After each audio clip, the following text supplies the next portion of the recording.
안녕하세요. 가족 일기입니다. 제가 아이들을 데리고 친정에 가자마자 시어머니는 제 아파트의 잠금 장치를 바꾸려고 총알같이 달려왔습니다. 그리고 새 열쇠로 의기양양하게 현관문을 열었을 때 눈앞에 펼쳐진 광경을 보고 공포에 질려 그 자리에 얼어붙고 말았죠. 본격적인 이야기에 앞서 구독과 좋아요 한 번씩 부탁드릴게요. 여러분의 클릭 한 번이 제게는 큰 힘이 됩니다. 그럼 오늘의 사연 시작하겠습니다. 한창 회의 중인데 휴대전화가 진동했다. 서연은 액정을 힐끗 쳐다봤다. 또 시어머니였다. 오늘 아침에만 벌써 4번째. 그녀는 통화를 거절하고 프레젠테이션에 다시 집중했다. 마케팅 부장님이 새로운 광고 캠페인에 대해 설명하고 있었지만 서연의 귀에는 아무것도 들어오지 않았다. 머릿속에는 온통 한 가지 생각뿐이었다. 또 무슨 일이지? 김 여사님이 이번엔 또 무슨 핑계를 대시려는 걸까? 회의가 끝나자마자 서연은 복도로 나와 시어머니에게 다시 전화를 걸었다. 길고 느린 통화 연결음이 이어졌다. 이윽고 시어머니의 꿀처럼 달콤하고 끈적한 목소리가 들려왔다. 서연아, 이제야 받는구나. 애미를 아주 잊어버린 줄 알았네. 어머님, 회사였어요. 무슨 일 있으세요? 별일은 아니고 그냥 알려주려고. 오늘 금요일이잖아. 우리 민준이랑 서아 보러 내가 가기로 약속한 날인 거 기억하지? 서연은 기억나지 않았다.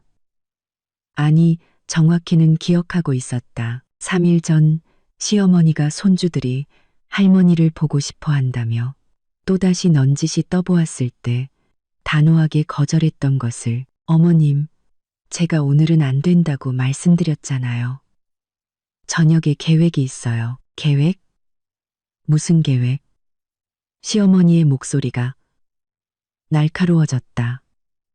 애들이 그 어떤 계획보다 중요한 거 아니니? 내 생각은 다른가 보구나. 서연은 휴대전화를 꽉 쥐었다. 심호흡하자. 흥분하지 말자. 그 얘기는 나중에 해요. 저 일해야 해서요. 그래. 알았다.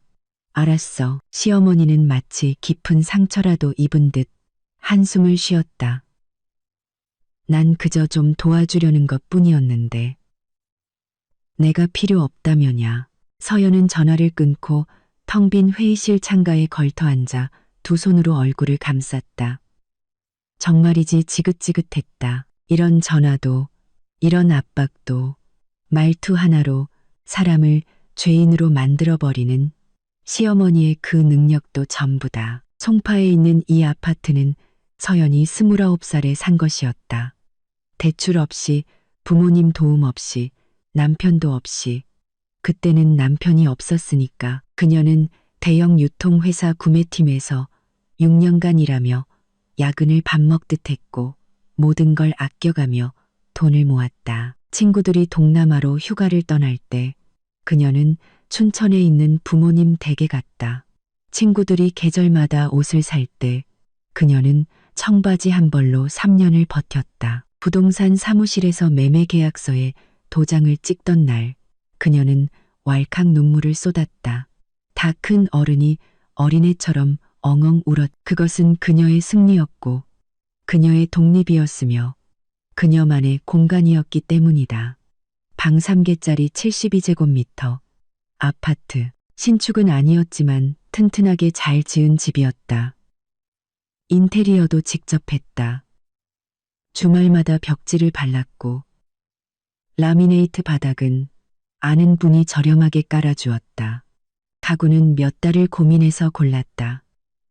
겨자색 소파, 물풀의나무 원목으로 만든 식탁, 창가에 놓인 등받이 높은 안락의자까지. 과하지 않으면서도 아늑하고 현대적인 공간이 완성되었다.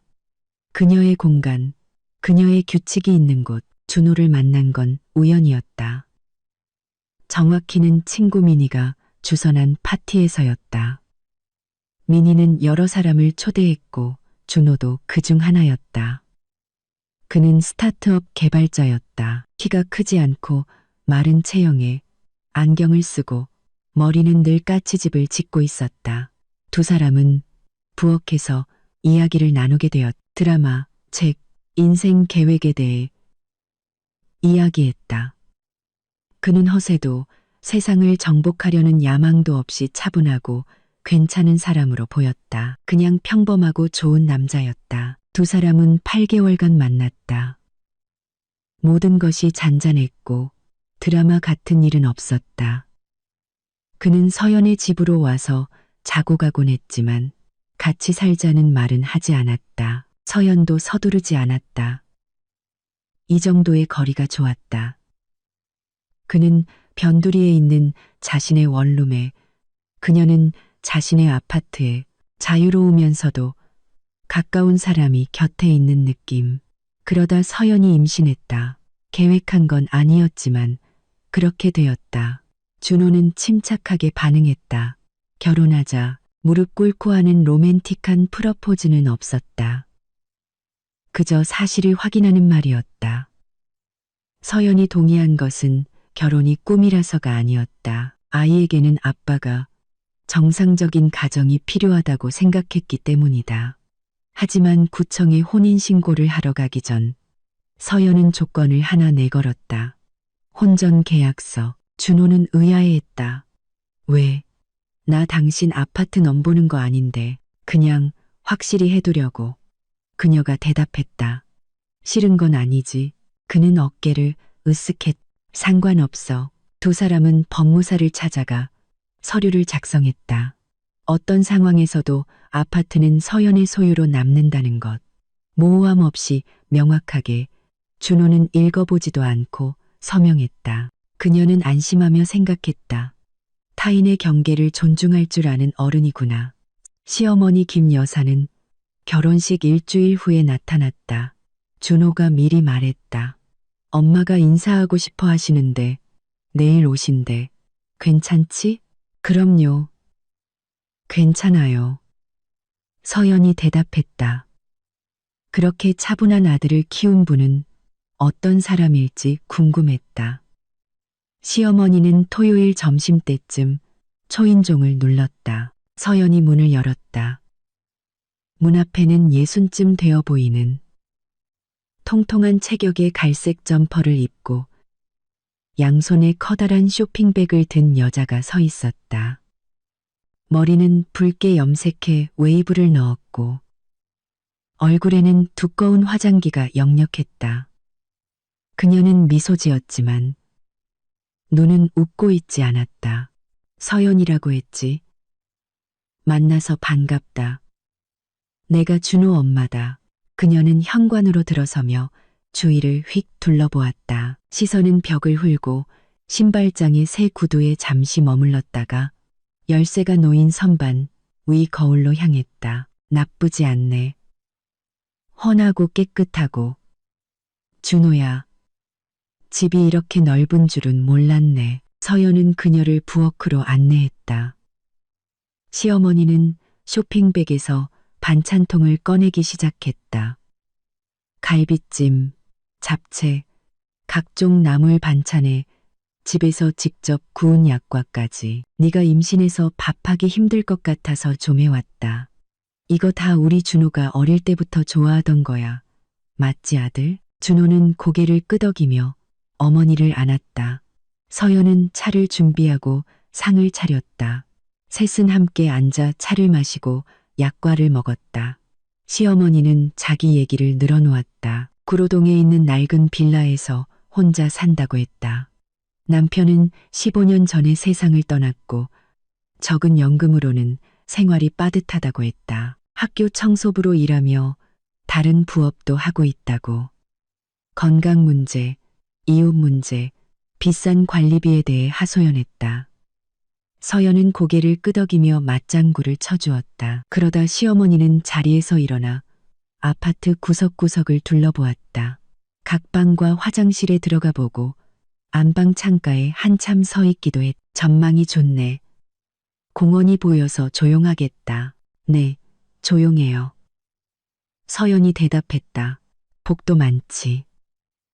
나는 내 쥐구멍 같은 집에서 숨이 막히는데 창문은 골목 쪽으로 나 있고 창밖엔 바로 쓰레기통이라 여름엔 냄새가 진동을 해. 겨울엔 또 얼마나 추운지 보일러를 틀어도 위풍이 장난 아니고. 준호가 미간을 찌푸렸다. 엄마, 과장 좀 하지 마. 과장은 무슨. 시어머니가 손을 내저었다. 너도 알잖아. 내가 몇 번이나 말했니. 뭔가 바꿔야 한다고. 근데 이 나이에 연금 받아서 무슨 수로 집을 사겠어? 침묵이 흘렀다. 서연은 불편한 긴장감을 느꼈지만 아무 말도 하지 않았다. 시어머니는 한숨을 쉬고 부엌으로 돌아와 남은 차를 마셨다. 그녀는 저녁이 다 되어서야 자리에서 일어났다. 작별 인사를 하며 서연을 껴안고 말했다. 몸 조심해라, 아가. 그리고 우리 준호도 잘 챙겨주고. 나한텐 하나뿐인 아들이야. 문이 닫히자 서연은 긴 한숨을 내쉬었다. 준호가 물었다. 우리 엄마 어때? 좋으신 분 같아. 서연은 거짓말했다. 사실은 마음이 편치 않았다.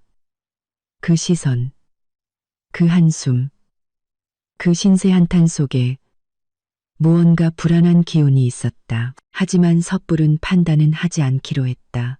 첫인상은 틀릴 수도 있으니까. 민준이는 3월에 태어났다. 출산은 힘들었고 서연은 일주일간 병원에 입원했다. 준호는 매일 찾아와 과일과 물을 가져다주며 곁을 지켰다. 하지만 시어머니는 예고도 없이 나타났다. 간호사들의 제지를 무시하고 병실로 들이닥쳐 서연의 침대 끝에 걸터 앉더니 아기 침대를 들여다보았다. 어머, 조그만 것 좀 봐. 너무 말랐네. 젖은 잘 먹이고 있는 거니? 서연은 당황했다. 네, 잘 먹이고 있어요. 젖은 잘 나와? 내 가슴이 작아서 모자랄 것 같은데 충분해요.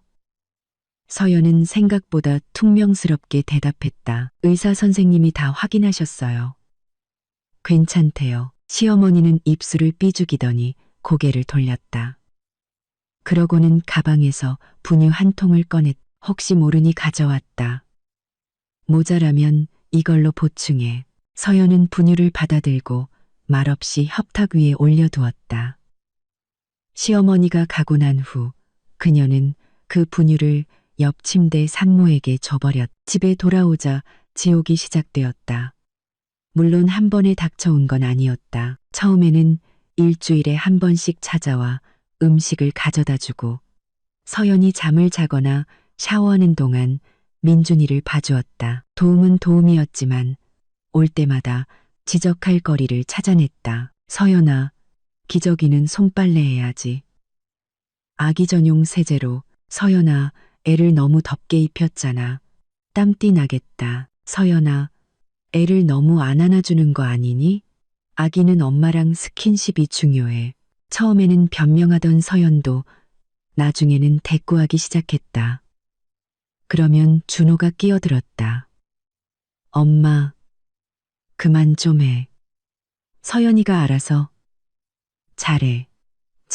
난 그냥 도와주려는 건데. 시어머니는 서운해했다. 나도 경험이 있잖니. 내가 너를 어떻게 키웠는데. 그러다 시어머니는 더 자주 오기 시작했다. 일주일에 2번, 3번, 나중에는 거의 매일. 서연은 혹시 모를 급한 상황에 대비해 열쇠를 하나 드렸다. 하지만 시어머니는 그 열쇠를 자기 집 열쇠처럼 사용했다.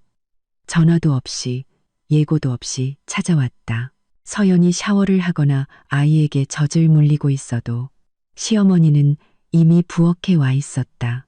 주전자에 물을 올리고 가져온 음식을 냉장고에 넣으며 아들에게 말했다. 준호야, 여기 선반 하나 달면 편하겠다. 혹은 준호야, 아기 침대를 왜 창가에 뒀어? 외풍 들잖아. 구석으로 옮겨야지. 준호는 어머니 말대로 선반을 달고 가구를 옮겼다. 서연이 반대해도 그는 손을 내저었다. 에이, 별거 아니잖아. 엄마가 경험이 많으시니 더 잘 아시겠지. 서연은 집안의 물건들이 하나씩 사라지는 것을 눈치채기 시작했다. 최고의 마케터라고 적힌 악기는 머그컵이 없어졌다. 그 다음엔 자기 전에 읽던 책이, 그 다음엔 업무용 노트가 사라졌다. 그녀가 찾아다니며 준호에게 물어도 그는 어깨만 으쓱할 뿐이었다. 시어머니에게 물으면 딴청을 피우며 대답하지 않았다. 민준이가 18개월이 되었을 때 서연은 복직했다. 유아교육과 학생인 안나를 베이비시터로 고용했다. 그녀는 어린이집에서 민준이를 데려와 함께 놀아주고 저녁을 먹였다. 시어머니는 이를 자신에 대한 모욕으로 받아들였다. 왜 남의 손에 애를 맡겨? 내가 봐주면 되는데. 어머님, 힘드시잖아요. 일도 하시고 피곤하신데. 괜찮아. 내 손주를 위해서라면 뭐든 할 수 있어. 혹시 날 못 믿는 거니? 서연은 침묵했다. 사실 믿지 않았다. 그동안의 자잘한 비꼼과 지적, 간섭이 너무 많았다. 하지만 한 달 뒤 안나가 그만두었다. 더 좋은 일자리를 구했다고 했다. 사실 서연은 시어머니가 아파트 단지 안에서 안나와 이야기하는 것을 보았다. 무언가를 길게 설명하고 있었다. 그 대화 이후로 안나는 이상하게 행동하더니 결국 그만두었다. 서연은 굳이 따지지 않고 다른 베이비시터를 구했다. 스웨타나, 아니, 수정 씨는 3주를 버티고 그만뒀다. 세 번째 마리아 씨, 아니, 마리 씨는 한 달을 채웠다. 대체 무슨 말씀을 하시는 거예요? 서연이 시어머니에게 단도직입적으로 물었다. 아무 말도 안 했어. 그녀는 발끈했다. 그냥 걔들이 스스로 깨달은 거지. 내가 더 잘 돌본다는 걸. 나는 친할머니고 걔들은 남이잖아. 서연은 포기했다. 시어머니가 공식적으로 민준이의 하원 도우미가 되었다. 오후 4시에 와서 저녁 8시까지 머물렀다. 아이를 먹이고 놀아주고 재웠다. 서연이 지쳐서 퇴근하면 시어머니는 이런 질문으로 그녀를 맞았다. 일은 잘했니? 돈은 많이 벌어오나 몰라. 혹은 민준이가 하루 종일 엄마만 기다렸는데 또 늦었구나. 그러면 못 써. 서연은 이를 악물고 침묵했다. 준호는 끼어들지 않았. 그는 갈등을 외면하려 했었다. 헤드폰을 끼고 자기 방으로 들어가 컴퓨터 앞에 앉았다. 1년 뒤 딸 서아가 태어났다. 두 번째 출산은 수월했지만 서연은 완전히 지쳐 있었다. 두 아이, 직장, 집안일이 한꺼번에 덮쳐왔다. 시어머니는 다시 한번 도움을 제안했다. 서연은 거절할 힘이 없어서 동의했다. 다른 선택지가 없었다. 시어머니는 아기를 돌봐주겠다며 공식적으로 2주간 함께 살기로 했다. 하지만 2주가 지나도 그녀는 떠나지 않았다. 내가 지금 어딜 가니? 너 혼자 감당 못하잖아. 민준이는 돌봐줄 사람도 없고 서아는 계속 울기만 하고. 내가 좀 더 있다 갈게. 좀 더는 한 달이, 두 달이, 그리고 반년이 되었다. 시어머니는 서연이 서재로 쓰려던 작은 방에 자리를 잡았다. 자신의 짐, 이불, 냄비까지 가져왔다. 그리고 자신의 방식대로 요리를 시작했. 서연이 퇴근하고 집에 오면 부엌에는 그녀가 질색하는 된장찌개나 임신 때부터 냄새만 맡아도 속이 울렁거리던 동그랑땡이 차려져 있었다. 어머님, 된장찌개 끓이지 말라고 말씀드렸잖아요. 저 안 먹어요. 그럼 뭘 먹니? 맨날 샐러드 쪼가리나 먹고. 남편은 든든한 집밥을 먹어야지. 준호야, 너 내 된장찌개 좋아하지? 네 엄마, 맛있어요. 준호는 휴대전화에서 눈을 떼지 않은 채 고개를 끄덕였다. 서연은 안방으로 들어가 아무도 듣지 못하게 베개에 얼굴을 묻고 조용히 울었다. 아이들은 자랐다. 민준이는 3살, 서아는 18개월이 되었다. 시어머니는 자신만의 규칙을 세우기 시작했다. 아이들을 언제 씻길지, 무엇을 먹일지, 어떤 옷을 입힐지를 그녀가 결정했다. 서연이 끼어들려 해도 시어머니는 그녀의 말을 무시하고 준호에게 직접 말했다. 준호야, 서연이한테 말 좀 해. 민준이 이 옷은 너무 얇아. 더 두꺼운 스웨터 입혀야지. 준호는 말했다. 서연아, 진짜 스웨터 입히는 게 낫지 않을까? 서연은 폭발했다. 내가 엄마야. 내 아이들 옷은 내가 결정해. 그래도 엄마가 경험이 많으시잖아. 더 잘 아시지. 더 잘 안다고. 서연은 자신의 귀를 의심했다.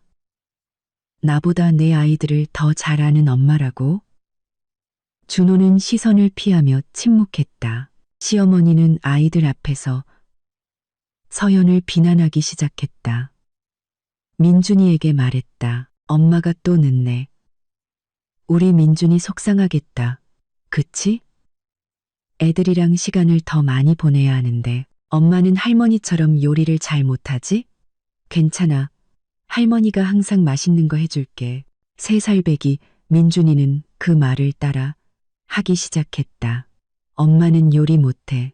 할머니가 더 잘해. 서연은 속이 무너져 내리는 것을 느꼈다.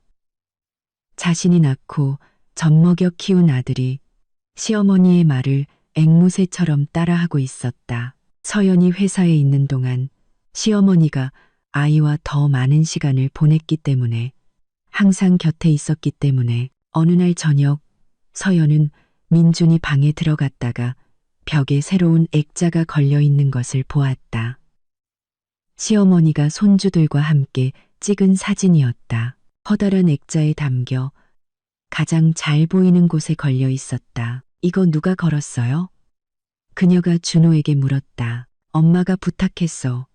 애들이 할머니 얼굴 알아야 한다고. 알잖아요. 매일 보는데. 뭐 어때? 엄마가 좋아하시잖아. 서연은 벽에서 액자를 떼어 부엌으로 가져가 식탁 위에 올려놓았다. 이거 치워주세요.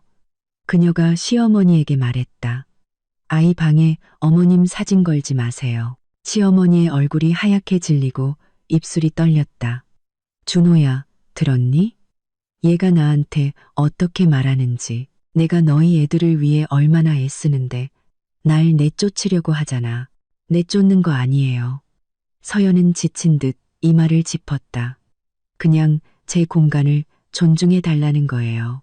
내 공간. 시어머니가 벌떡 일어섰다. 그럼 난 여기 뭐야? 식모야. 내가 반년 동안 너희랑 살면서 온갖 뒤치다꺼리 다 해줬는데 사진 한 장 걸지 못하게 해. 준호가 일어나 어머니에게 다가가 어깨를 감쌌다. 엄마, 진정해. 서연이가 엄마 기분 상하게 하려던 건 아닐 거야. 진정해. 아니, 작정했지. 쟤는 처음부터 날 받아들이지 않았어. 내가 모를 줄 알아? 서연은 몸을 돌려 부엌을 나갔다. 안방 침대에 앉아 벽을 응시했다. 더 이상 이렇게 살 수는 없다는 것을 깨달았. 그녀는 자신을, 아이들을, 그리고 자신의 집을 잃어가고 있었다.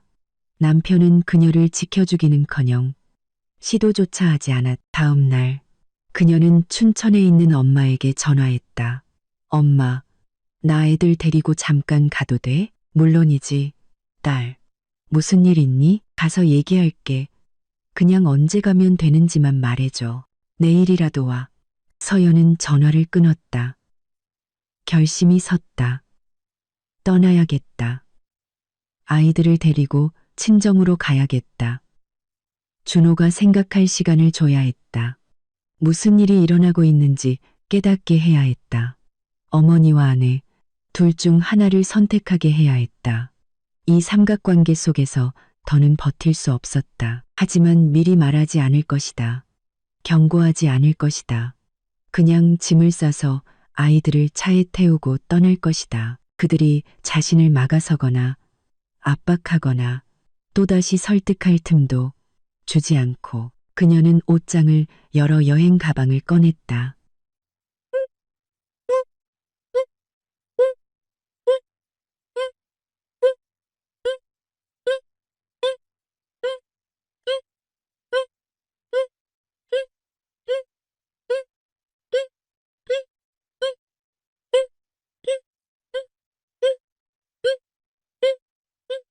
마치 회사 업무를 처리하듯 빠르고 정확하게 움직였다. 시어머니가 안방으로 들어오다 가방을 보고 미간을 찌푸렸다.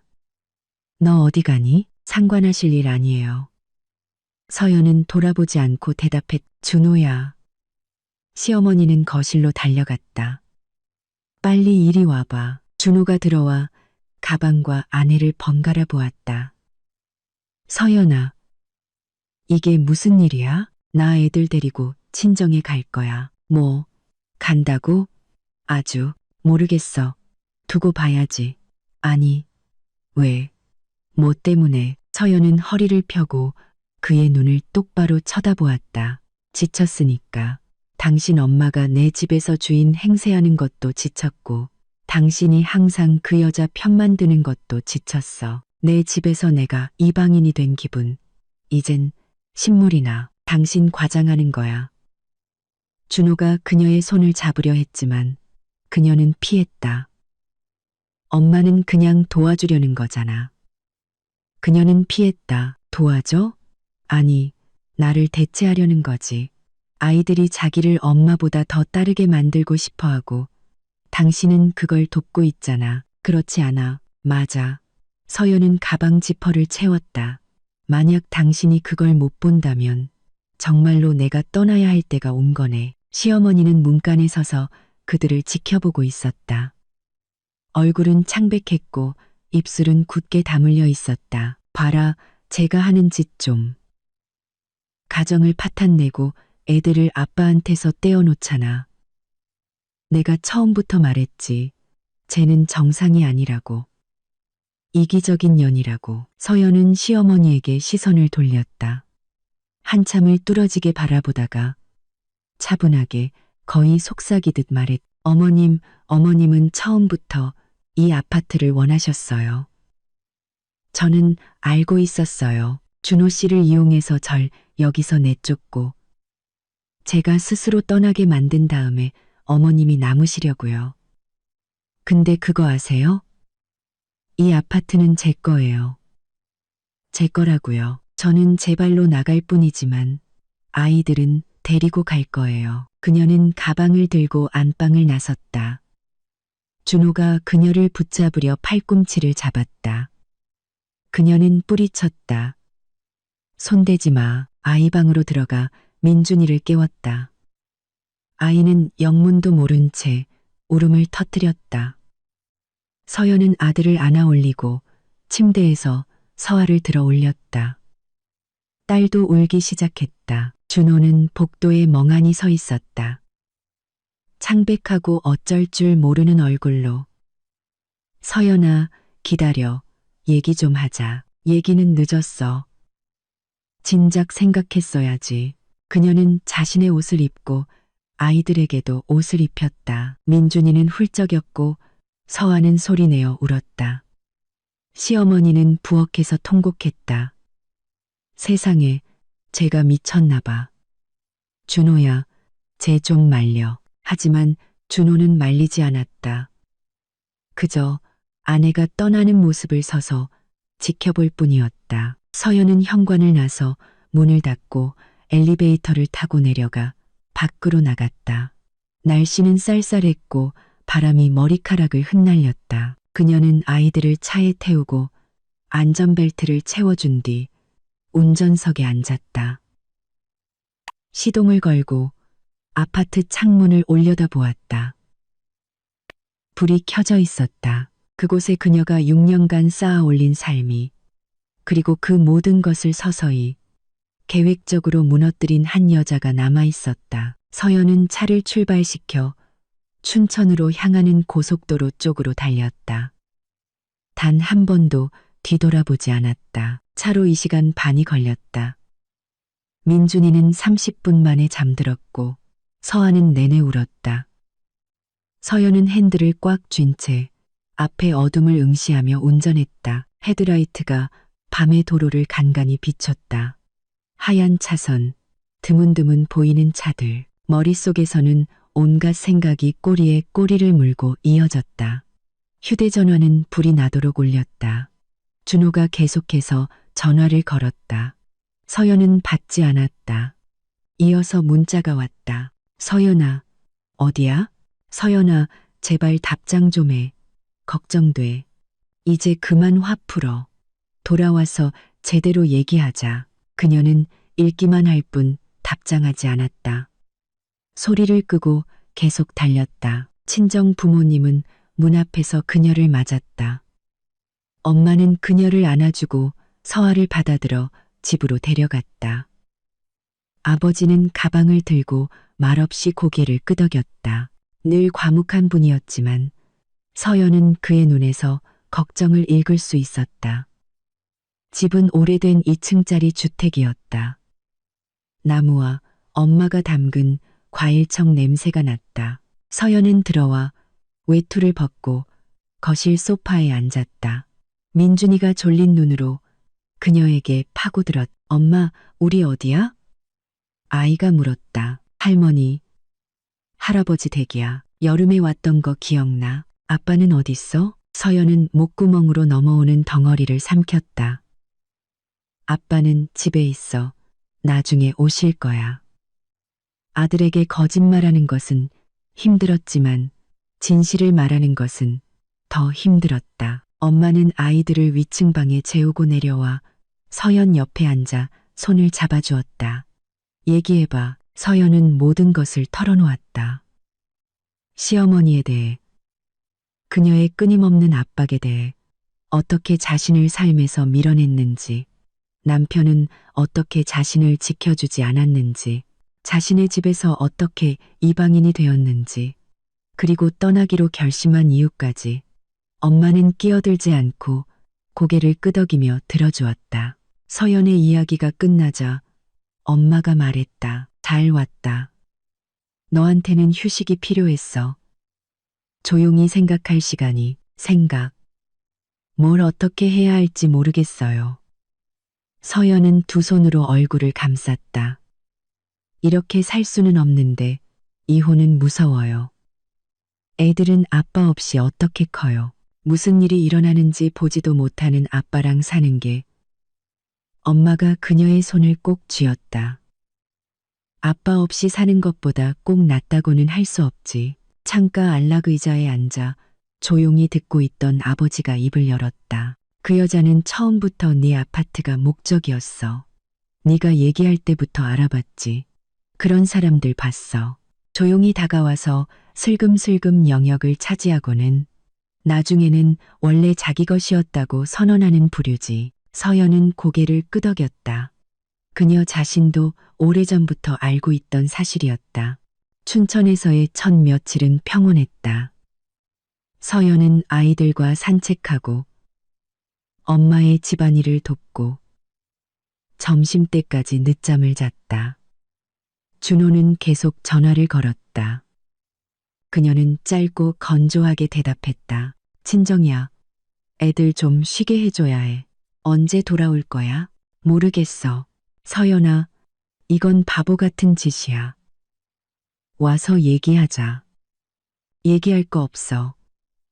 당신 엄마가 내 집에 사는 한, 난 안 돌아가. 하지만 엄마는 갈 곳이 없잖아. 있잖아.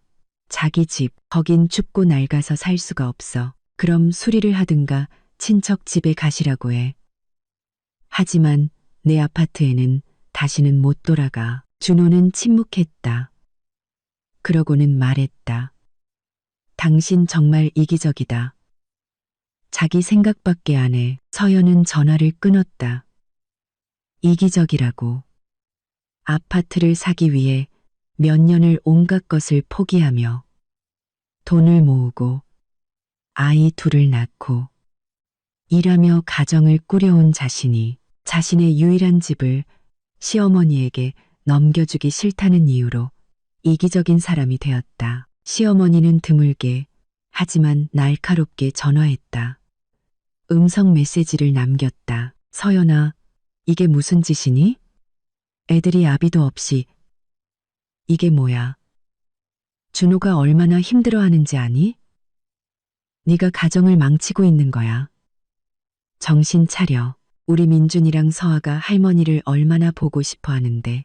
할미가 기다린다. 어서 오너라. 서연은 끝까지 듣지 않고 바로 메시지를 삭제했다. 일주일 뒤 준호가 찾아왔다. 예고도 없이 그냥 친정집 대문 앞에 나타났다. 서연은 창문으로 그를 보고 현관으로 나갔다. 여긴 어쩐 일이야. 얘기 좀 하려고. 제대로. 우린 할 얘기 없어. 서연아, 제발. 애들이 보고 싶어. 얼굴이라도 보게 해줘. 그녀는 망설이다 고개를 끄덕이고 민준이를 불렀다. 아이는 달려나와 아빠를 보고는 품에 안겼다. 준호는 아들을 번쩍 들어올려 꼭 껴안았다. 서연은 그가 얼마나 힘들어하는지, 정말로 아이들을 그리워하는지 알 수 있었다. 그들은 마당의 벤치에 앉았다. 서아는 옆에 놓인 유모차에서 자고 있었고, 민준이는 잔디밭에서 장난감 자동차를 가지고 놀았다. 준호가 아내를 바라보았다. 서연아, 당신 힘든 거 알아. 엄마가 좀 심했던 것도 알고. 하지만 우리 해결책을 찾아보자. 당신이 돌아오면 엄마는 나가실 거야. 그 약속만 벌써 10번은 했지만 한 번도 지킨 적 없어. 이번엔 달라. 내가 얘기했어. 동의하셨다고. 준호 씨, 당신은 몰라. 서연은 지친 듯 고개를 저었다. 문제는 어머님뿐만이 아니야. 당신이야. 당신은 단 한 번도 내 편을 들어주지 않았어. 나를 지켜주지 않았다고. 당신은 항상 당신 엄마를 선택했어. 우리 엄마잖아. 나는 당신 아내고 당신 아이들의 엄마야. 하지만 당신에게는 엄마가 더 중요했지. 준호는 침묵했다. 땅을 보며 풀잎을 만지작거렸다. 난 두 사람 사이에서 선택하고 싶지 않아. 그럼 이미 선택한 거네. 당신 엄마를. 그녀는 일어나 민준이의 손을 잡고 유모차를 밀며 집으로 향했다. 준호는 벤치에 홀로 앉아 있었다. 서연은 현관 앞에서 뒤돌아 그를 보았다. 그는 작고 길 잃은 사람처럼 보였다. 하지만 동정심은 들지 않았다. 텅 빈 공허 한뿐이었다. 텅 빈 공허 한뿐이었다. 준호는 저녁에 떠났다. 작별 인사도 없이 차를 타고 가버렸다. 서연은 그날 밤 늦게까지 잠들지 못했다. 앞으로 어떻게 될지 생각했다. 이혼, 소송, 재산 분할, 사실 나눌 것도 없었다. 아파트는 계약서상 그녀의 것이었다. 하지만 준호가 이 일을 제기할 수도 있었다. 자신이 돈을 보탰고 인테리어를 했고 가구를 샀다고 주장하며 지분을 요구할 수도 있었다. 다음 날 서연은 변호사에게 전화했다. 혼전 계약서를 작성해 주었던 바로 그 최수진 변호사였다. 상황을 설명하자 최 변호사는 듣고 나서 말했다. 혼전 계약서가 있긴 하지만 남편분이 그 아파트를 공동재산으로 사용했다고 증명하려 들면 복잡해질 수 있어요. 아파트 구입 당시의 모든 증거 자료를 모으세요. 구매 영수증, 통장 내역, 증인 진술까지요. 그리고 가장 중요한 건 당신이 가정을 버렸다고 말할 빌미를 주지 않는 거예요. 전 버린 게 아니에요. 그냥 아이들과 잠시 떠나온 거라고요. 법적으로는 다르게 보일 수 있어요. 조심하셔야 합니다. 서연은 전화를 끊었다. 준비해야 한다는 것을 깨달았다. 자신과 아이들을 지켜야 했다. 시어머니가 정말로 이 아파트를 원한다면 그녀는 멈추지 않을 것이다. 사흘 뒤 준호에게서 전화가 왔다. 목소리가 이상하게 긴장되어 있었다. 서연아, 우리 만나야 해. 심각하게 할 얘기가 있어. 무슨 얘기? 아파트 얘기. 심장이 쿵 내려앉았다. 아파트가 왜? 일단 와. 직접 만나서 얘기하자. 전화로 해. 침묵. 이윽고 그가 말했다. 엄마가. 우리가 이 아파트를 팔고 더 작은 집 2채를 사야 한다고 생각해. 하나는 우리랑 애들 살 집. 하나는 엄마들 일 집. 서연은 몸이 굳었다. 몇 초간 아무 말도 할 수 없었다. 그러다 속삭였다. 제정신이야. 서연아, 내 말 좀 들어봐. 이게 합리적이잖아. 송파에 있는 그 아파트 지금 팔면 꽤 나올 거야. 그걸로 작은 아파트 2채를 살 수 있어. 엄마는 엄마 집이 생기고, 우리도 우리 집이 생기고, 모두에게 좋잖아. 준호 씨, 이 아파트는 내 거야. 우리 혼전 계약서도 썼어. 당신은 팔 권리가 없어. 하지만 우린 가족이잖아. 서로 도와야지. 돕는 거랑 내 유일한 집을 당신 어머니한테 주는 건 다른 문제야. 당신 또 자기 생각만 하는구나. 네, 내 생각해요. 나 말고는 아무도 내 생각을 안 해주니까.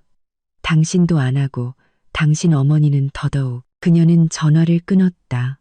손이 떨렸다. 침대 끝에 걸터 앉아 휴대전화를 꽉 쥐었다. 그런 거였군. 그들은 이미 계획을 세우고 있었다. 아파트 시세를 알아보고 어떻게 나눌지 계산하고 있었다. 자신이 동의해야 한다고 생각했던 걸까? 6년의 인생을 바쳐 얻은 것을 그냥 내줘야 한다고? 서연은 최 변호사에게 전화했다. 그녀는 듣고 나서 짧게 말했다. 지금 당장 서울로 오세요. 법원에 접근금지 신청서를 내고 잠금장치부터 바꿔야 해요. 잠금장치를요? 네, 남편분과 시어머니한테 열쇠가 있잖아요. 당신이 춘천에 있는 동안 무슨 짓을 할지 몰라요. 재산을 보호해야죠. 하지만 그건 필요한 조치예요. 아파트를 지키고 싶으세요? 아니세요? 서연은 마른 침을 삼켰다. 지키고 싶어요. 그럼 행동하세요. 내일 사무실에서 뵙죠. 서연은 다음 날 서울로 갔다. 아이들은 엄마에게 맡겼다. 최 변호사와 만나 상황을 논의했다. 변호사는 단호했다. 서연은 단호했. 그들이 정말로 아파트를 팔 생각이 있다면 행동에 나설 겁니다. 위임장을 위조하거나 서류를 조작할 수도 있고 그냥 짐을 빼서 공동주택인 것처럼 꾸밀 수도 있어요. 선수를 쳐야 합니다. 어떻게요? 첫째, 잠금장치 교체. 둘째, 법원의 소유권 확인 및 본인 동의 없는 어떠한 처분 행위도 금지해달라는 소송을 제기하는 겁니다. 셋째, 결혼 전에 당신 돈으로 아파트를 구입했다는 모든 증거를 모으세요. 서연은 고개를 끄덕이고 책상에 앉아 서류에 서명하기 시작했다. 다음 날 바로 잠금장치를 바꿨다. 기술자가 와서 기존 잠금장치를 떼고 새 것을 달았다. 서연은 열쇠를 받아 한 세트는 최 변호사에게 보관을 맡기고 한 세트는 자신이, 다른 한 세트는 춘천의 엄마에게 보냈다. 준호에게는 알리지 않았다. 그냥 해버렸다. 저녁에 그에게서 전화가 왔다. 전화기 너머로 소리를 질렀다. 당신 무슨 짓을 한 거야? 잠금 장치를 바꿨어? 응. 어떻게 그럴 수가 있어? 쉽게. 내 아파트잖아. 내 권리야. 우리가 사는 집이라고. 살았지. 이젠 아니야. 서연아. 너 정말 독해졌구나. 엄마가 퇴근하고 집에 못 들어가고 계셔. 서연은 코웃음 쳤다. 집이라고.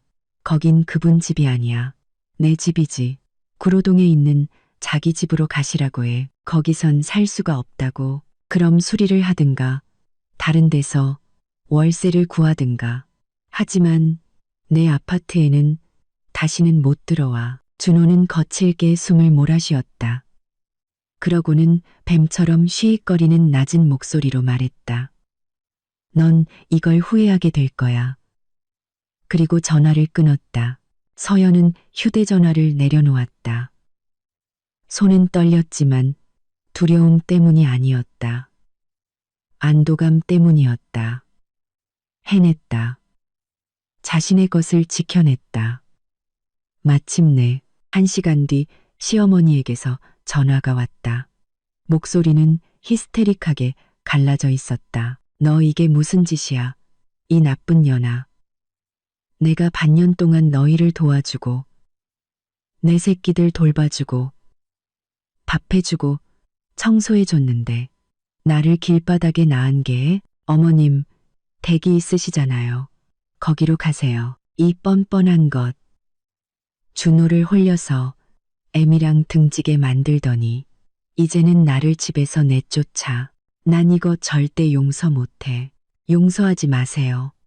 그냥 저희를 좀 내버려 두세요. 서연은 전화를 끊고 시어머니의 번호를 차단했다. 그리고 준호의 번호도 차단했다. 엄마 집 소파에 앉아 머리를 감쌌다. 끝났다. 돌아갈 다리는 불탔고 되돌아갈 길은 없었다. 엄마가 차를 가져다 주며 옆에 앉았다. 네가 한 일이 옳다고 확신하니? 네, 그렇게 하지 않았다면 그들이 절 짓밟았을 거예요. 앞으로는 어떡할 거니? 이혼, 재산 분할, 양육비. 힘들겠죠. 힘들 거야. 하지만 그들과 함께 사는 것보다는 힘들지 않을 거야. 그 후 2주간은 긴장의 연속이었다. 준호는 공동의 지인들을 통해 연락을 시도했다. 그의 사촌 누나가 전화해서 서연에게 타협하라고 설득했다. 시어머니의 친구가 전화해서 울먹이며 시어머니가 얼마나 힘들어하는지, 어떻게 길거리에 나앉게 되었는지 하소연했다. 서연은 짧게 대답했다. 그분은 자기 집이 있어요. 하지만 거긴 너무 춥잖아요. 그럼 난방을 고치면 되죠. 그럴 돈이 없으시대요. 그럼 효자 아들이 수리비를 대드리면 되겠네요. 전화를 끊고 번호를 차단하고 자신의 삶을 살았다. 민준이는 아빠를 그리워하며 물었다. 엄마, 우리 언제 집에 가? 아빠는 언제 봐? 서연은 뭐라고 대답해야 할지 몰랐다. 곧, 아들, 조금만 참아. 하지만 그녀 자신은 그곳이 영원히 오지 않을 수도 있다는 것을 알고 있었다. 한 달 뒤 법원에서 소장이 날아왔다. 준호가 이혼 소송을 제기했다. 서연은 예상했던 일이었다. 변호사를 선임하고 서류를 모아 재판에 나갔다. 법정은 힘들었다. 준호는 맞은편에 앉아 있었다. 창백하고 야윈 얼굴로 그녀를 쳐다보지 않았. 그의 옆에는 검은색 정장을 입고 서류철을 든 시어머니가 앉아 있었다. 준호 측 변호사인 날카로운 눈매의 젊은 여자가 곧바로 공격을 시작했다. 제 의뢰인은 이서연 씨가 가정을 버리고 아이들을 데려가 아버지로서 아이들을 만날 권리를 박탈했다고 주장합니다. 이는 명백한 아버지의 권리 침해입니다. 서연의 변호사가 반박했다. 제 의뢰인은 가정을 버린 것이 아닙니다. 거주 환경이 견딜 수 없게 되어 아이들과 함께 잠시 친정으로 가 있었을 뿐입니다. 남편은 아내의 권익을 보호하지 않았고 시어머니의 가정생활 개입을 막지 않았습니다. 개입이라뇨. 준호 측 변호사가 눈썹을 치켜 세웠다. 김영숙 여사님은 아이들을 돌보고 식사를 준비하고 청소를 도왔습니다. 이는 할머니로서의 정상적인 도움입니다. 도움이 독재로 변질되었습니다. 시어머니는 사실상 아파트를 장악하고 자신만의 규칙을 세웠으며 이서연 씨의 의견을 무시했습니다. 증거 있습니까? 서연의 변호사가 서류철을 꺼냈다. 시어머니가 주인처럼 드나드는 것을 본 이웃들의 진술서.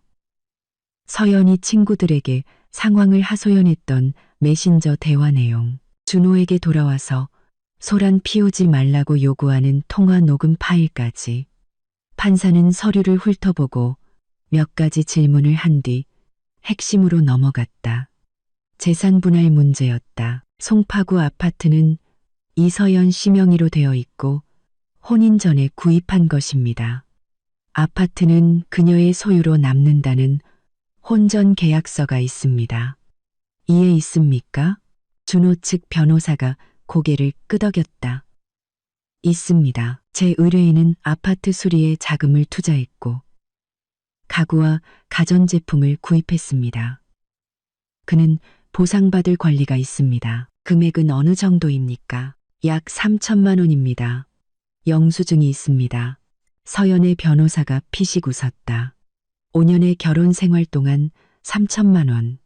아파트 시가에 비하면 미미한 금액입니다.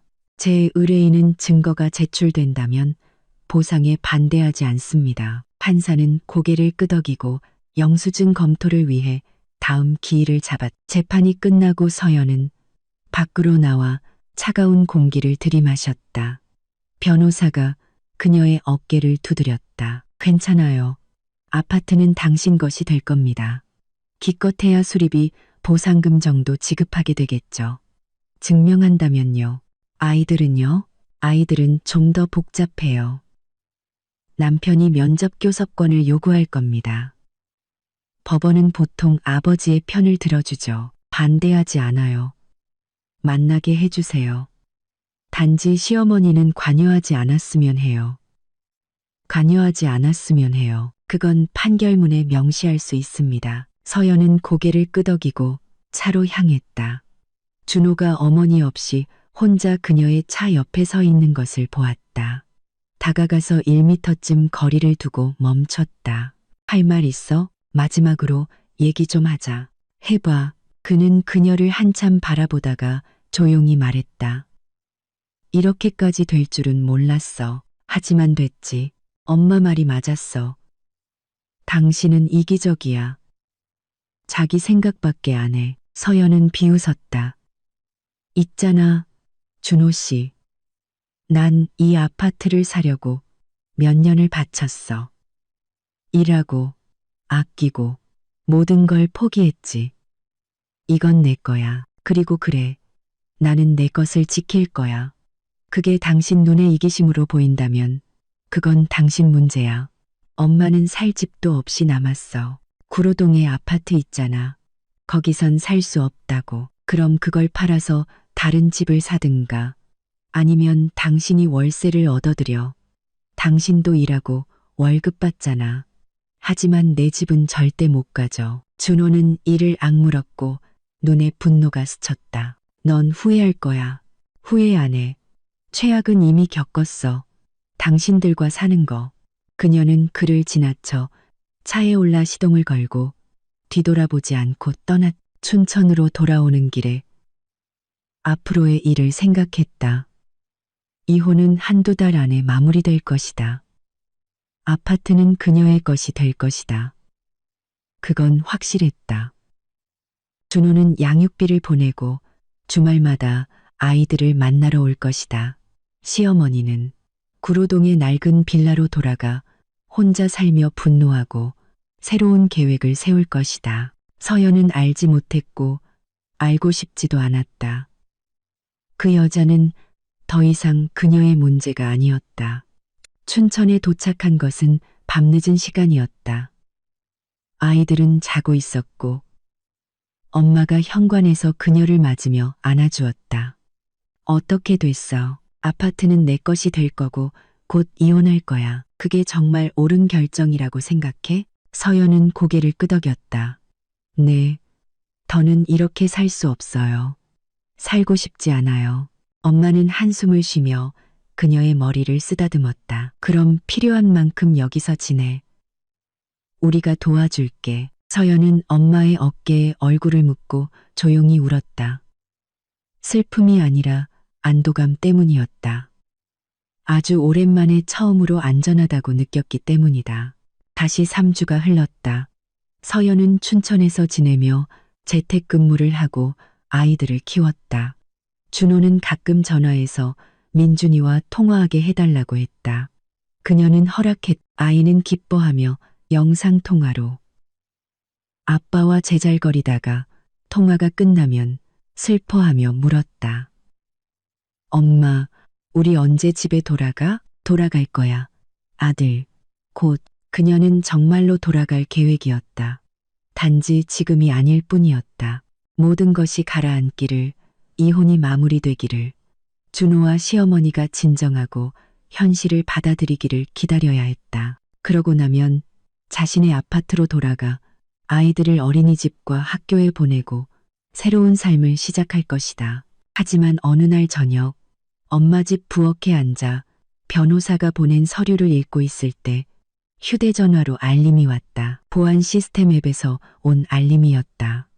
서연은 만약을 대비해 2년 전 이사 직후 아파트에 보안 시스템을 설치했었. 현관과 거실, 아이 방에 카메라를 하나씩 달아두었다. 집에 없을 때 무슨 일이 일어나는지 알기 위해서였다. 오랫동안 녹화 영상을 확인하지 않았다. 아파트에는 아무도 없어야 했으니까. 잠금 장치는 바뀌었고 열쇠는 아무에게도 없었다. 하지만 알림이 왔다. 아파트 내에서 움직임 감지됨. 서연은 앱을 열어 현관 카메라에 접속하고는 그 자리에서 얼어붙었다. 화면 속에 시어머니가 서 있었다. 그녀는 새 열쇠로 문을 열고 아파트로 들어와 주위를 둘러보고 있었다. 마치 자기 집에 온 것처럼 만족스럽고 당당한 모습으로. 서연은 화면을 보면서도 눈을 의심했다. 어떻게 들어갔지? 잠금 장치를 바꿨는데. 그러다 깨달았다. 기술자. 그녀가 기술자를 불러서 잠금 장치를 다시 바꾸고 자신만의 열쇠를 만든 것이다. 심장이 미친 듯이 뛰었다. 서연은 아파트 복도 카메라로 전환했다. 맞다. 2년 전 입주민들의 불만 접수 후 관리사무소에서 설치한 카메라도 있었다. 녹화 영상에는 시어머니가 건물 입구에 도착해 기존 비밀번호로 공동 현관문을 열고 들어오는 모습이 보였다. 계단을 올라가고 잠시 후 연장 가방을 든 젊은 기술자가 나타났다. 둘이 무언가 이야기를 나누자 기술자가 잠금 장치를 다루기 시작했다. 서연은 녹화 영상을 끝까지 보았다. 기술자가 잠금 장치를 바꾸고 시어머니에게 열쇠를 건네준다. 그녀가 돈을 지불하자 기술자는 떠난다. 그녀는 남아서 새 열쇠로 문을 열고 아파트로 들어간다. 현관 카메라 영상에는 시어머니가 방들을 돌아다니며 물건을 만져보고 옷장을 열어보고 거실 소파에 앉아 주위를 둘러보며 미소 짓는 모습이 담겨 있었다. 서연은 숨을 내쉬었다. 그런 거였군. 시어머니가 행동에 나선 것이다. 좋게 해결되지 않으니 힘으로 아파트를 차지하기로. 하지만 그녀는 카메라의 존재를 몰랐다. 서연은 알고 있었고 이제 증거도 있었다. 그녀는 모든 녹화 영상을 저장하고 USB에 복사한 뒤 최 변호사에게 전화했다. 변호사님, 문제가 생겼어요. 시어머님이 제 아파트에 무단으로 침입했어요. 어떻게요? 잠금 장치를 바꿨어요. 기술자를 불러서 새 열쇠를 만들었어요. 그런데 제가 전부 녹화했어요. 아파트 안과 복도 카메라에 모든 게 찍혔어요. 변호사는 잠시 침묵하더니 천천히 말했다. 서연 씨, 그건 주거 침입죄입니다. 형사 처벌 대상이에요. 경찰에 신고할 수 있어요. 정말요? 물론입니다. 영상 기록이라는 명백한 증거가 있잖아요. 당신 허락 없이 위조된 권한을 이용해 침입했다는 걸 명확히 보여주죠. 서연은 수화기를 꽉 쥐었다. 제가 어떻게 해야 하죠? 내일 아침 바로 저한테 오세요. 고소장 준비해서 경찰서로 갑시다. 이 정도 증거면 바로 체포될 수도 있어요. 서연은 전화를 끊고 의자에 앉아 벽을 응시했다. 경찰, 고소장, 형사사건, 이렇게까지 되길 원하지는 않았다. 시어머니를 감옥에 보내고 싶지는 않았다. 하지만 다른 방법이 있었나? 시어머니는 멈추지 않을 것이다. 모든 것을 손에 넣을 때까지 압박하고 요구하고 빼앗으려 들 것이다. 그렇다면 이번에야말로 영원히 멈춰 세워야 했다. 서연은 녹화 영상을 다시 틀었다. 시어머니가 아파트에 들어와 소파에 앉아 미소 짓는 모습을 보았다. 그 미소는 모든 것을 말해주고 있었다. 내가 이겼어. 이 아파트는 내 거야. 하지만 당신이 졌어요. 어머님, 서연은 생각했다. 왜냐하면 내가 당신을 잡았으니까. 그리고 이제 당신은 그 대가를 치르게 될 거예요. 서연은 밤새 잠들지 못했다. 부엌에 앉아 녹화 영상을 몇 번이고 돌려보았다. 시어머니의 모든 움직임이 선명하게 기록되어 있었다. 밤새 잠들지 못했다. 그녀가 공동현관으로 들어오고 계단을 오르고 기술자에게 문을 가리키며 이야기하는 모습. 기술자는 20분가량 작업해 기존 잠금 장치를 떼고 새 것을 설치했다. 시어머니는 현금으로 값을 치르고 열쇠를 받았다. 기술자가 떠나자 그녀는 문을 열고 들어와 주위를 둘러보았다. 얼굴에는 승리감이 가득했다. 그녀는 방들을 돌아다니고 옷장을 열고 냉장고를 들여다보았다. 서연의 소파에 앉아 커피 테이블에 다리를 올리고 TV를 켰다. 40분쯤 예능 프로그램을 보다가 일어나 안방으로 들어갔다. 그리고 서연의 침대에 그냥 누웠다. 팔을 벌리고 천장을 보며 미소 지었다. 서연은 화면을 보며 속에서 분노가 끓어오르는 것을 느꼈다. 저 여자가 자신의 침대에 누워 있었다. 자신이 사지도 돈을 내지도 아무런 권리도 없는 자신의 아파트에서 마치 주인인 양 행동하고 있었다. 아침에 서연은 모든 영상을 USB에 담아 최 변호사에게 전화해 약속을 잡았다. 아이들을 엄마에게 맡기고 서울로 향해 변호사 사무실에서 노트북을 꺼내 영상을 보여주었다. 최 변호사는 말이 없었고 표정은 점점 더 심각해졌다. 이건 결정적 증거네요. 영상이 끝나자 그녀가 말했다. 완벽해요. 얼굴, 시간, 행동이 모두 담겨 있어요. 그냥 들어온 게 아니라 잠금 장치를 바꿨어요. 이건 단순 주거 침입을 넘어 타인의 재산을 점유하려는 고의적인 행위로 볼 수 있습니다. 제가 어떻게 해야 하죠? 지금 당장 경찰서로 가죠. 고소장을 쓰고 영상을 증거로 제출하는 겁니다. 그들은 수사를 개시해야만 해요. 서연은 고개를 끄덕였다. 그들은 아파트 관할 경찰서로 향했다. 당직 경찰은 무심하게 그들을 맞았고 건성으로 이야기를 들었다. 하지만 최 변호사가 태블릿으로 영상을 틀자 그의 표정이 바뀌었다. 잠시만 기다리십시오. 그는 일어나 건물 안쪽으로 들어갔다가 10분 뒤 중년의 형사와 함께 돌아왔다. 김 형사입니다. 그는 짧게 자신을 소개하고 서연의 맞은편에 앉았다. 영상을 다시 보고 몇 가지 질문을 했다. 이 아파트가 본인 소유 맞습니까? 네, 여기 등기 부등본입니다. 이 여성분이 열쇠를 가지고 있었습니까? 가지고 있었지만 제가 집을 나올 때 회수했습니다. 그리고 잠금 장치도 바꿨고요. 그런데 기술자를 불러 새 잠금 장치를 달고 열쇠를 만들었다는 거군요. 허락하신 적 있습니까? 아니요. 구두로든 서면으로든 전혀요. 형사는 고개를 끄덕이며 수첩에 무언가 적었다. 좋습니다. 고소장을 작성해 주십시오. 모든 상황을 자세하게요. 영상은 저희가 보관하겠습니다. 형법 제319조 주거침입죄로 형사 입건하겠습니다. 경우에 따라 사기죄 미수도 적용될 수 있습니다.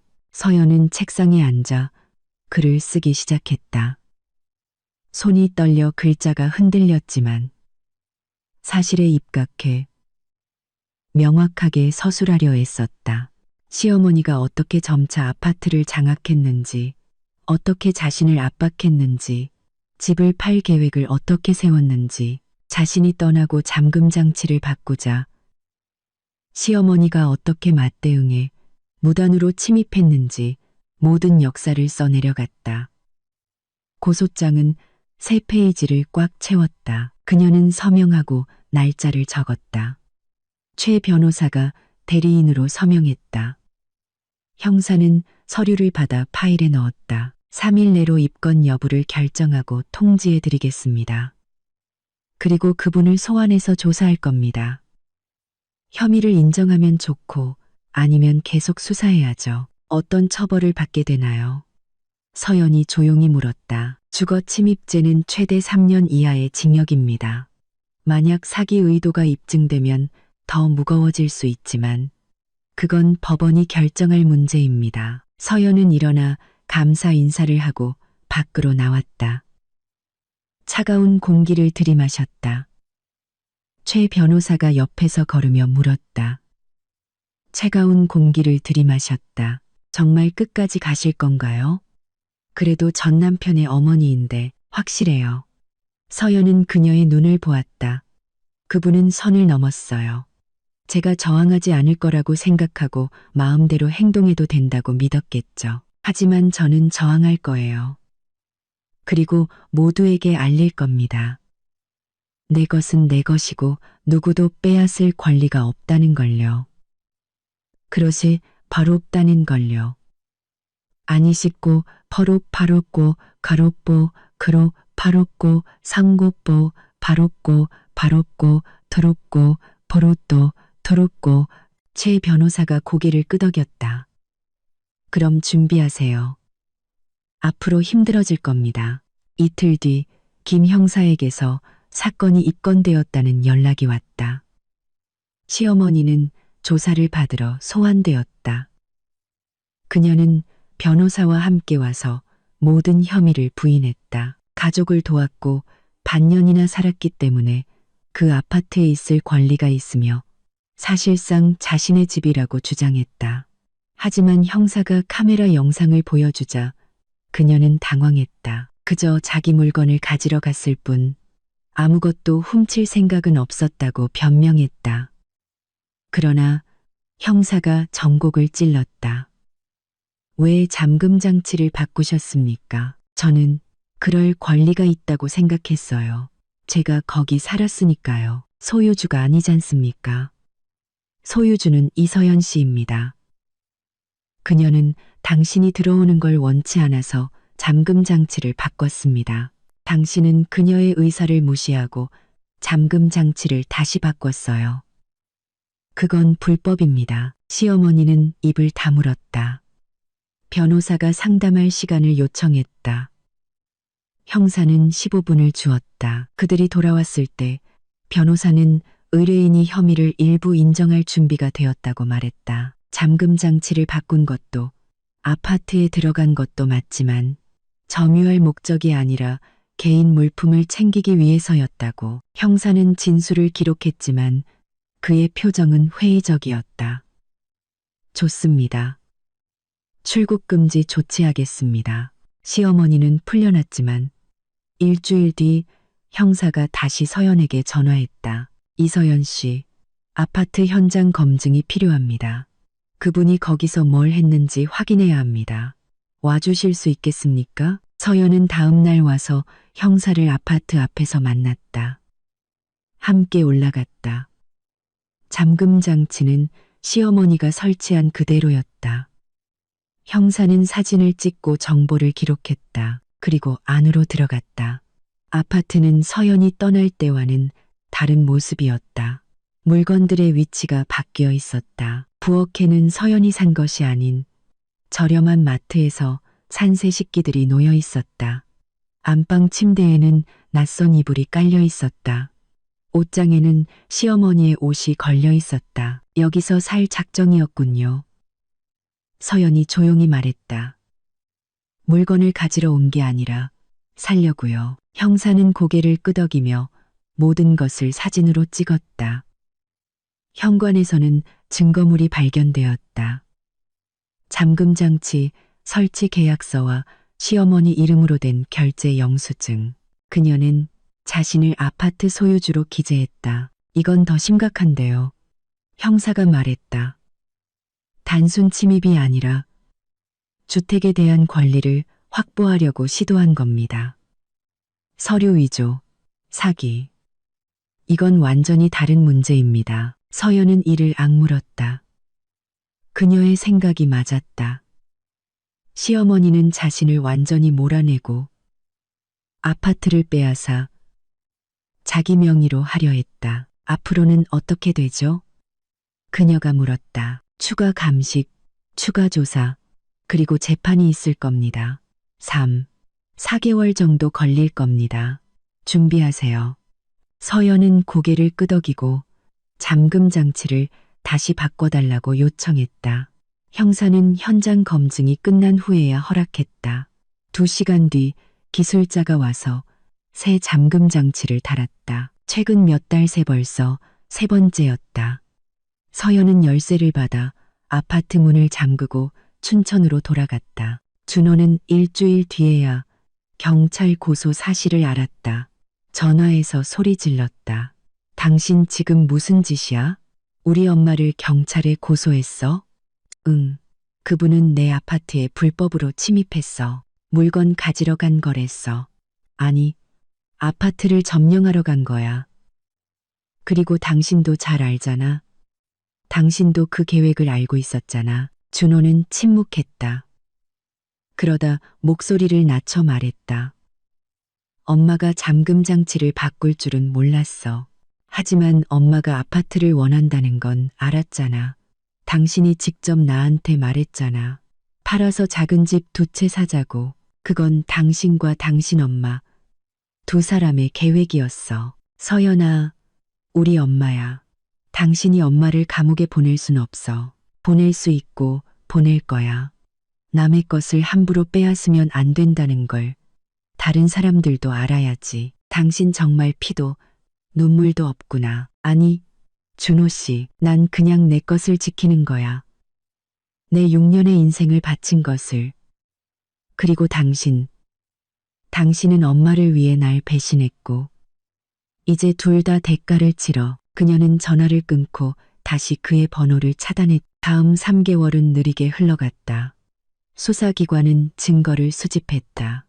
잠금 장치를 바꾼 기술자를 신문했다. 그는 시어머니가 자신을 소유주라고 소개하고 신분증을 보여주었으며 현금으로 결제했다고 진술했다. 이웃들을 신문하자 그들은 시어머니를 계속 보았고 그녀가 주인처럼 행동했으며 심지어 누군가에게 아파트가 이제 자기 것이라고 말했다고 증언했다. 이 모든 것이 사건 파일에 추가되었다.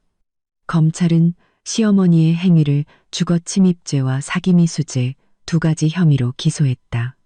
사건은 법원으로 넘어갔다. 재판은 11월 초로 잡혔다. 서연은 재판 하루 전날 도착해 예전에 준호를 소개해줬던 친구 미니의 집에 머물렀다. 미니는 동정심 어린 얼굴로 그녀를 맞았다. 힘내, 서연아. 넌 옳은 일을 하는 거야. 무서워. 알아. 하지만 넌 강하잖아. 해낼 수 있을 거야. 아침에 서연은 단정하게 옷을 입었다. 검은 정장에 흰 블라우스, 화장은 최소한으로, 머리는 깔끔하게 묶었다. 진지하고 비즈니스적인 모습이었다. 재판 시작 30분 전에 법원에 도착했다. 복도에는 낡은 코트를 입고 초췌해진 시어머니가 앉아 있었다. 옆에는 지친 얼굴에 젊은 변호사가 있었다. 준호는 창가에 서서 전자담배를 피우다 서연을 보고는 고개를 돌렸다. 서연은 그들을 보지 않고 지나쳐 다른 쪽 벤치에 앉았다. 피해자 측 대리인인 최 변호사가 옆에 앉았다. 재판은 10시에 시작되었다.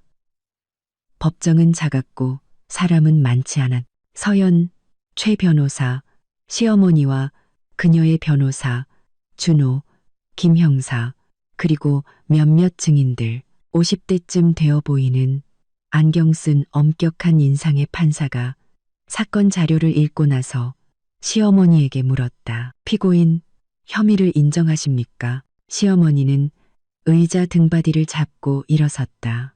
목소리가 떨렸다. 일부 인정합니다. 네, 제가 잠금 장치를 바꿨습니다. 아파트에 들어갔고요. 하지만 아무것도 훔칠 생각은 없었습니다.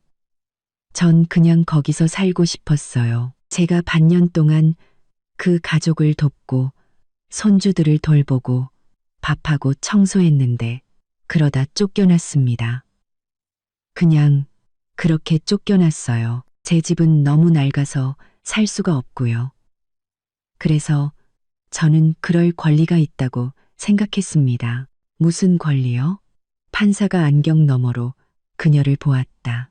아파트 소유주는 이서연 씨입니다. 피고인은 친족도 아니고 전입신고도 되어 있지 않습니다. 이 주택에 대한 아무런 권리가 없습니다. 하지만 제가 도왔잖아요. 도움이 타인의 재산에 대한 권리를 부여하지는 않습니다. 이해하십니까? 시어머니는 고개를 숙이고 침묵했다. 변호사가 상황을 완화하려 했었다. 재판장님, 제 의뢰인은 고령의 연금 수급자입니다. 이기심이 아니라 어려운 생활 형편 때문에 행동했습니다. 실질적으로 거주하던 아파트에서 쫓겨나 당황한 나머지 충동적인 행동을 한 것입니다. 고령인 점, 건강 상태, 초범인 점을 참작해 주시길 바랍니다. 판사는 고개를 끄덕이고 무언가 적더니 서연에게 물었다. 피해자 이서연 씨, 당신의 입장을 이야기해 보세요. 서연은 일어섰다. 심장은 뛰었지만 목소리는 차분했다. 저는 송파구 아파트를 결혼 전에 제 돈으로 구입했습니다. 그리고 피고인의 아들인 박준호 씨와 결혼하면서 아파트는 제 소유로 남는다는 혼전 계약서를 작성했습니다. 피고인은 처음에는 아이들을 돌봐주러 자주 오시다가 나중에는 아예 저희 집에서 살기 시작했습니다. 저도 도움이 필요했기에 처음에는 내쫓지 않았습니다. 하지만 피고인은 주인처럼 행동하며 가구를 옮기고 저를 비난하고 남편을 압박했습니다. 저는 피고인이 아파트를 차지하려 한다는 것을 깨달았습니다. 제가 친정으로 가자 피고인은 기술자를 불러 잠금 장치를 바꾸고 제 아파트에 침입했습니다. 저는 이 모든 것을 카메라로 기록했습니다. 피고인은 물건을 가지러 온 게 아니었습니다. 자신의 집처럼 꾸미고 있었습니다. 자신의 식기와 옷을 가져오고 기술자에게 자신을 소유주라고 소개했습니다. 이것은 충동적인 행동이 아니라 계획된 행동이었습니다. 판사는 고개를 끄덕였다. 알겠습니다. 증거가 있군요. 최 변호사가 자료가 담긴 파일을 제출했다. 판사는 카메라 영상, 서류, 증인 진술을 검토했다. 그리고 휴정을 선언했다. 서연은 복도로 나와 벤치에 앉았다. 손이 떨렸다. 미니에게서 문자가 왔다. 힘내, 잘하고 있어. 서연은 짧게 답했다. 고마워. 준호가 다가와 옆에 앉았다. 시선은 마주치지 않았다. 서연아, 얘기 좀 할까? 해. 미안하다고 말하고 싶었어. 내가 틀렸어. 당신을 지켜줬어야 했는데 엄마를 거역할 수가 없었어. 내가 약해 빠졌어. 서연은 그를 보았다. 그는 지치고 늙어 보였다.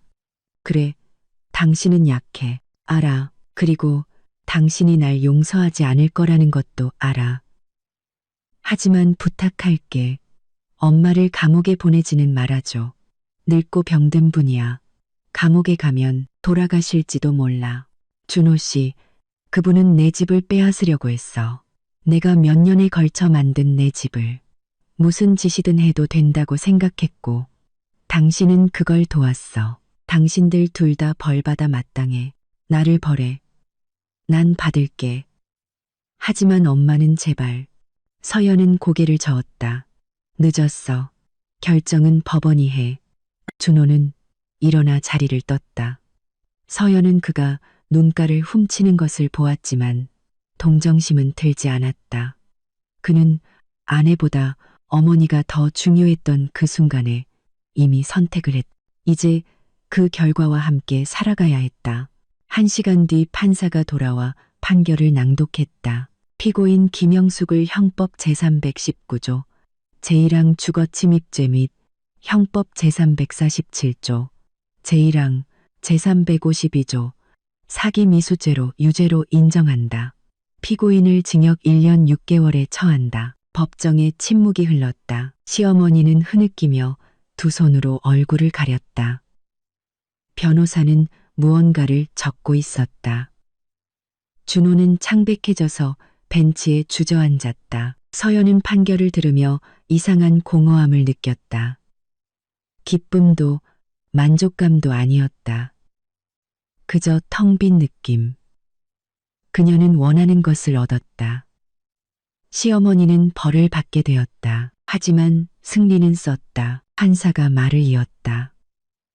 또한 피고인 김영숙은 피해자 이서연에게 잠금장치 교체 비용 35만 원과 위자료 500만 원을 배상할 것을 명한다. 본 판결은 10일 이내에 항소할 수 있다. 재판이 끝났다.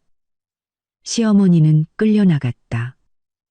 그녀는 교도관의 팔에 의지해 구부정하게 천천히 걸어갔다. 아들도 며느리도 돌아보지 않고 그냥 걸어갔다. 준호는 법정에 미동도 없이 앉아 있었다. 서연은 그를 보지 않고 지나쳐 밖으로 나와 차가운 공기를 들이마셨다. 최 변호사가 따라와 어깨를 감쌌다. 다 끝났어요. 당신이 이겼어요. 승리 같지가 않네요. 서연이 희미하게 웃었다. 하지만 승리예요. 당신은 당신의 것을 지켰어요. 당신이 노력해서 얻은 것은 누구도 빼앗을 수 없다는 걸 보여줬어요. 서연은 고개를 끄덕였다. 그들은 차로 향했다. 길을 걸으며 최 변호사가 말했다. 이제 이혼만 남았네요. 마지막 단계예요. 이혼은 한 달 뒤에 마무리되었다. 다툼 없이 빠르게. 준호는 아파트에 대한 권리를 주장하지 않았고 더 이상 양육비 문제로 다투지도 않았. 그저 서류에 서명하고 주말마다 아이들을 만날 권리를 요청했다. 서연은 동의했다. 어른들 사이에 일어난 일에 아이들은 죄가 없었다. 법원은 준호의 월급 30%를 두 아이의 양육비로 지급하라고 판결했다. 아버지가 일주일에 2번 아이들을 만날 권리를 명시했지만 할머니의 참여는 배제했다. 시어머니가 더 이상 손주들에게 영향을 미치지 못하게 하는 것. 그것이 서연에게는 중요했다. 모든 서류 절차가 끝나자 서연은 송파의 아파트로 돌아왔다. 문을 열고 들어서자 먼지와 키키한 냄새가 났다. 그녀는 창문을 열어 환기하고 난방을 켰다. 방들을 둘러보며 시어머니의 물건들을 치웠다. 식기, 옷, 이불, 그녀를 떠올리게 하는 모든 것을 버렸. 그러고 나서 바닥을 닦고 먼지를 털고 새 침구를 깔았다. 아파트는 다시 그녀의 것, 그녀의 공간, 그녀의 영역이 되었다. 하지만 기쁨은 없었다. 피로와 공허함만 남았다. 서연은 소파에 누워 천장을 응시했다. 지난 1년간 일어난 일들을 생각했다. 가정이 어떻게 무너졌는지, 자신의 것을 지키기 위해 어떻게 싸웠는지, 남편과 아이들, 그리고 평온을 어떻게 잃었는지. 그녀는 이겼다. 판궈시년과, 판궈시푸소, 판궈시루또. 아파트는 그녀의 것이 되었고, 시어머니는 감옥에 갔고, 이혼도 마무리되었다. 하지만 그 대가는 너무나 컸다. 민준이와 서아는 온전한 가정을 잃었다. 준호는 아내를 잃었고 시어머니는 쇠창살 안에 갇혔다. 서연 자신을 포함해 모두가 패배했다. 그녀는 일어나 창가로 다가가 저녁 도시를 내려다보았다. 불빛들, 아래를 오가는 차들. 이 아파트를 샀을 때 얼마나 기뻐하며 행복한 가정을, 이곳에서 자라날 아이들을 꿈꿨는지 떠올렸다. 결과는 전혀 달랐다. 전화가 울렸다. 춘천의 엄마였다. 서연아, 괜찮니? 괜찮니? 괜찮아, 엄마. 그냥 좀 피곤해. 애들은 언제 데리러 올 거니? 주말에요. 여기서 좀 정리하고 자리 잡아야 해요. 그래. 몸 조심해라. 딸, 응. 서연은 전화를 끊고 창가에 앉아 무릎을 감싸 안았다. 앞으로 어떻게 될지 생각했다. 사무실에 복귀하고 일을 다시 시작하고 아이들을 데려와 어린이집과 학교에 보내고 혼자 살 것이다. 남편 없이, 시어머니 없이, 불필요한 압박 없이 자유롭지만 외로울 것이다. 민준이는 아빠에 대해 물을 것이다. 서아는 가족이 어땠는지 기억하지 못한 채 자랄 것이다. 준호는 주말마다 와서 아이들과 놀아주고 다시 돌아갈 것이다. 시어머니는 1년 뒤 출소해 구로동의 낡은 빌라로 돌아가 분노하며 어쩌면 다시 무언가를 꾸밀지도 모른다. 하지만 서연은 이제 두렵지 않았다. 그녀는 자신과 아이들을 지킬 수 있다는 것을 알았다. 아침에 서연은 일찍 일어나 커피를 내리고 노트북을 켰다. 메일함에는 동료와 고객들로부터 온 수많은 메일이 쌓여 있었다. 모두 그녀가 언제 돌아오는지 묻고 있었다. 그녀는 상사에게 답장을 보냈다. 월요일부터 출근하겠습니다. 그는 바로 답했다. 좋아요. 기다리고 있겠습니다. 일은 구원이었다. 프로젝트, 업무, 마감일. 과거를 생각할 틈도 자신을 연민할 틈도 없었다. 앞으로 나아가야 했다. 주말에 서연은 아이들을 데리러 춘천으로 갔다. 민준이는 기뻐하며 그녀에게 달려왔다. 서아는 웃으며 작은 팔을 뻗었다. 서연은 아이들을 꼭 껴안고 아이들의 머리카락 냄새를 깊이 들이마셨다. 바로 이 아이들을 위해, 아이들의 미래와 안전을 위해 이 모든 일을 한 것이었다. 엄마, 우리 집에 가는 거야? 민준이가 물었다. 응, 아들, 우리 집에. 그들은 짐을 챙겨 할머니, 할아버지와 작별 인사를 했다. 서연은 아이들을 차에 태우고 서울로 향했다. 민준이는 오는 내내 할아버지와 산책한 이야기, 달객에 모이를 준 이야기, 썰매를 탄 이야기를 제잘거렸다. 서아는 카시트에서 새근새근 잠이 들었다. 집에 도착하자 민준이는 아파트로 뛰어들어가며 기쁘게 소리쳤다. 야호, 우리 집이다. 서연은 미소 지었다. 그래, 그들은 집에 왔다. 더 이상 누구도 명령하거나 지시하거나 빼앗으려 하지 않을 그들의 집에. 저녁에 서연은 아이들을 재우고 민준이에게 동화책을 읽어주었다. 아이는 아끼는 곰인형을 안고 금방 잠이 들었다. 서연은 아들의 이마에 입을 맞추고 방에서 나와 부엌에 앉았다. 차를 한 잔 따르고 창밖의 야경을 보았다. 인생은 계속된다고 생각했다. 앞으로 일과 아이들, 새로운 문제들과 새로운 기쁨들이 있을 것이다. 외로움, 하지만 동시에 자유.